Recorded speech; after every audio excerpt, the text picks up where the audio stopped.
Welcome to the show. Jake, the sentence that tells me a team is already in trouble is, what should we post? If the calendar is blank and that's the first question, you skipped the audience and went straight to decoration. Straight to decoration is brutal and accurate.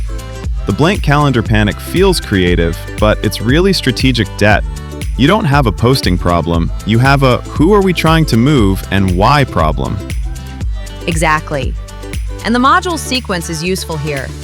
Demographics locate people, psychographics reveal motives, behavioral data shows how those motives play out, and in B2B, firmographics add the organizational pressure. So, VP of Ops at a 500-person SaaS company is not enough. I need to know what that person is trying to protect, prove, avoid, or become. Wait, 500-person SaaS is the token there. That gives me org pressure, budget reality, reporting lines, but not whether they're scared of missing quota or obsessed with looking innovative to the board. Same title, totally different hook. Yes, and that's why the motorcycle and bar or nightclub examples matter so much. Same category, different motives.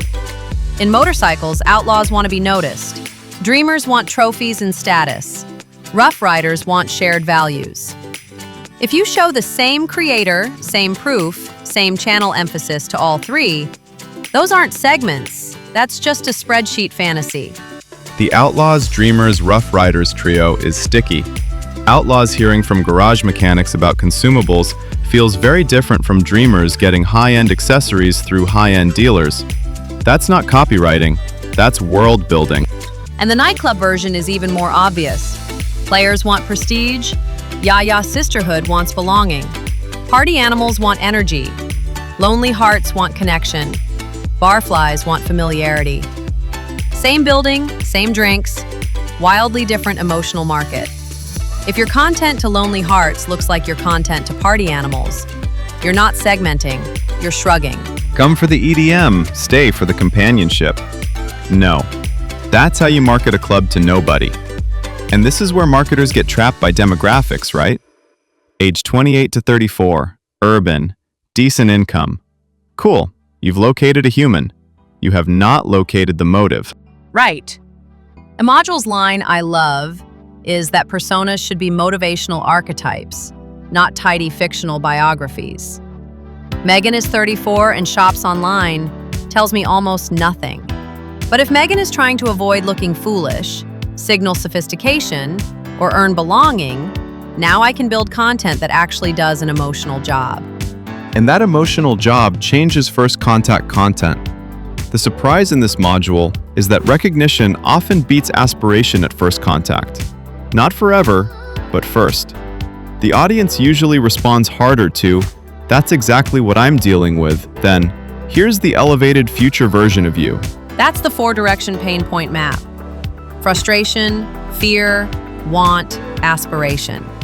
Frustration is the immediate felt problem. Fear is the vivid imagined consequence. Want is the next attainable desire. Aspiration is the elevated self-image. And the evidence pattern is pretty clear in the module.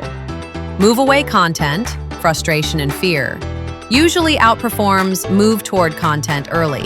The grilling example made that click for me.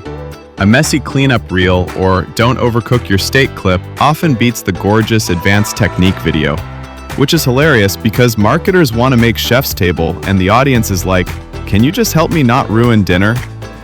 Exactly. Same with the news example. Don't say, for young professionals interested in productivity. Too vague. Say, a high-demand performer, mentally scattered by back-to-back meetings, notifications, and the pressure to stay sharp. Then each direction becomes a different post. Frustration. Why the first 2 hours of your day are being stolen before you notice. Fear. The slow cognitive drain high performers rarely talk about. Want. A 3-minute pre-work ritual. Aspiration. Calm clarity without wearing burnout like a badge. That first 2 hours of your day are being stolen line is the one I'd save, because it names the pain before it mentions the product. And that's the discipline. Don't pitch too soon. Also, not every segment is worth serving. The Shady Rest bed and breakfast case, it has strengths in natural setting, cozy atmosphere, therapeutic value, and historical charm. Those line up with getaways. Honeymooners want nightlife and exercise options Shady Rest doesn't really serve. Naturalists want scenic attractions and exercise where competitors beat them. The Getaways, Honeymooners, Naturalist breakdown is such a clean reminder that attractive is not the same as strategic. Shady Rest might like the honeymoon idea, but on privacy it blends in, and on exercise it loses. So pick Getaways where your strength is actually legible. Yes, features are ingredients. Value is the meal. Advantage is why they trust this chef. If your strengths don't map to a segment's appetite, don't force the reservation. Once you've picked the audience worth serving, positioning becomes the spine. Not a slogan, not a cute line in the brand deck. It's the organizing claim telling every asset what it should make the audience believe. And it has to survive compression. That's the part people underestimate. Can it fit in a hook, a creator's opening line, a carousel headline, a newsletter subject line, the first few seconds of video? If your positioning needs a 3-paragraph throat clear, it won't survive the feed. Or AI. That's the 2026 twist. It's not just the scroll test now, it's the summary test. If someone asks ChatGPT, Gemini, Perplexity, or Google's AI overview, what's the best cognitive performance drink for founders dealing with decision fatigue? Does news show up? That's AEO and GEO. Be structured, specific, and credible enough to be cited. The phrase from the module is semantic clarity, what it's called and what it actually means. Then evidence structure, quotable distinctiveness, earned authority, consistent brand language. If you say one thing on the site, another on LinkedIn, another in the podcast, the machine, and honestly the human, gets a blurry picture. And before you spend money, validate message market fit. I love the line, "Don't scale confusion." Test multiple angles organically first. Frustration, fear, aspiration, practical relief. Then measure more than likes. Save rate, share rate, watch time, comment quality, sentiment. Budget should scale a proven signal, not validate a guess. That distinction matters because weak early signals can teach the algorithm the wrong lesson. Low engagement isn't neutral. It can poison the learning loop. So yes, I'm the annoying person asking, what exactly are we testing and what baseline are we comparing against? Someone has to be. Campaign receipts Madison has entered the chat, but you're right. Then we get into the engine itself. Content pillars. Not vibes, not lifestyle. Strategic territories built for motive plus positioning. The news examples are strong. Focus rituals, science of clarity, high demand lives, the news community, better energy culture.